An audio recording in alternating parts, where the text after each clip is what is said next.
Hey guys, I just wanted to walk you through a couple of things to be able to use the Find and Replace tool on our Microsoft Word.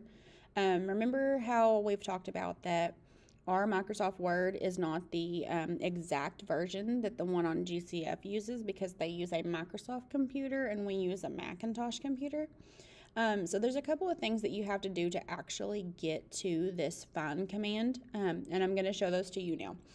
So when you're over here in Word, let me find the right one here.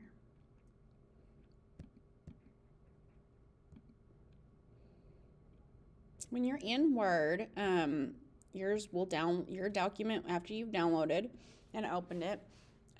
We don't have the Find and Replace tool.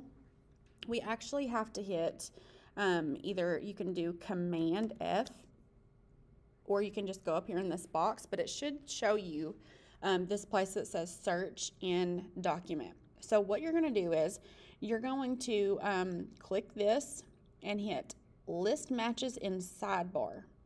And what that does is it gives you that Find and Replace menu, but of course it doesn't look exactly like it does in the GCF lesson. So just be aware of that when they're talking about the find, it is in this one, and then the replace with is in this one. So I just wanted to give you guys that little update just to make sure that you were on the same page and that you were utilizing Word the way you were supposed to, because this is what this small lesson is about, is the Find and Replace tool. So we do actually have one. Ours is just not located in the place that GCF shows you in the videos and in the tutorial.